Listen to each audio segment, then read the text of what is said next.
नमस्कार दोस्तों, स्वागत है आपका हमारे चैनल पर फिर से एक बार नई कहानी के साथ। तो चलिए बिना समय गवाए कहानी को शुरू करते हैं।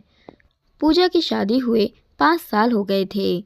उसके पति अंकित थोड़ा कम बोलते थे, पर बड़े ही सुशील और संस्कारी व्यक्ति थे। माता पिता जैसे सास ससुर, एक छोटी सी ननद रिया और एक नन्ही सी परी, भरा पूरा परिवार था। दिन खुशी से गुजर रहे थे। आज पूजा बीते दिनों को याद कर रही थी। कैसे उसके पिताजी ने बिना मांगे 30 लाख रुपए अपने दामाद के नाम कर दिए थे, ताकि उनकी बेटी खुश रहे। बड़ी धूमधाम से शादी हुई थी, आनंदमय तरीके से। खैर, बात ये नहीं थी। बात तो ये थी कि पूजा के बड़े भाई ने अपने माता पिता को घर से निकाल दिया था। वजह ये थी कि पैसे तो उनके पास बचे नहीं थे। जितने थे वे सब पूजा की शादी में लगा दिए गए थे। भाई भाभी को जब उनका कोई फ़ायदा नहीं दिखा तो उन्होंने उन्हें घर से निकाल दिया। पूजा के माता पिता अब एक मंदिर में भूखे प्यासे रहने को मजबूर थे। पूजा आज उनसे मिलकर आई थी और उदास थी। वह अपने माता पिता को घर लाना चाहती थी, पर अंकित से बात करने की हिम्मत नहीं जुटा पा रही थी।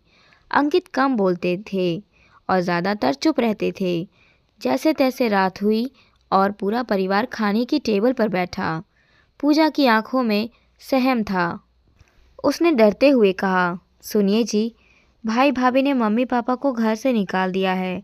वे मंदिर में पड़े हैं। आप कहे तो मैं उन्हें घर ले आऊं?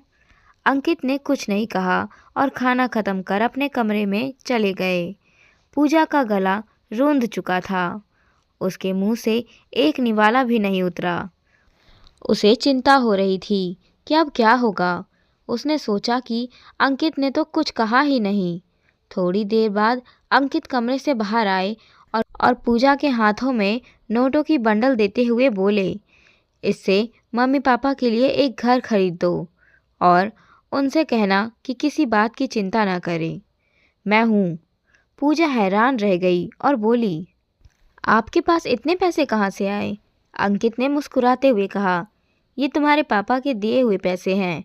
मेरे नहीं थे, इसीलिए मैंने कभी उन्हें हाथ तक नहीं लगाया।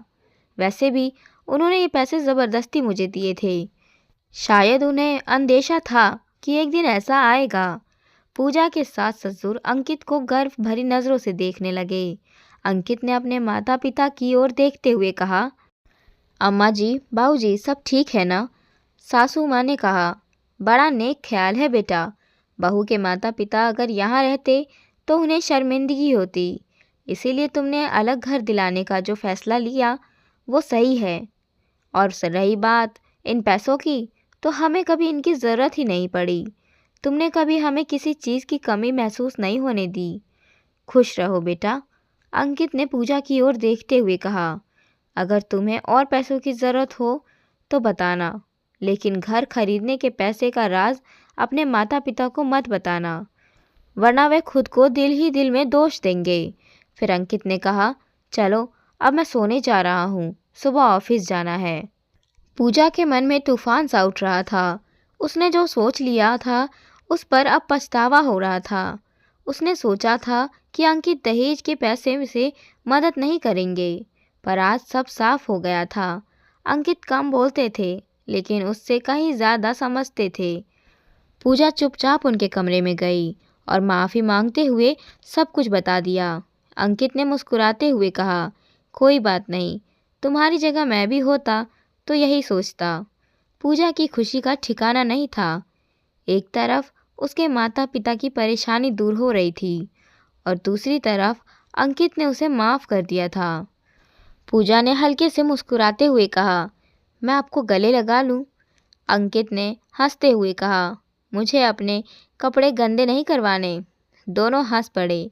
शायद पूजा को आज समझ आ गया था कि कम बोलने वाले पति का प्यार शब्दों से कहीं बड़ा होता है।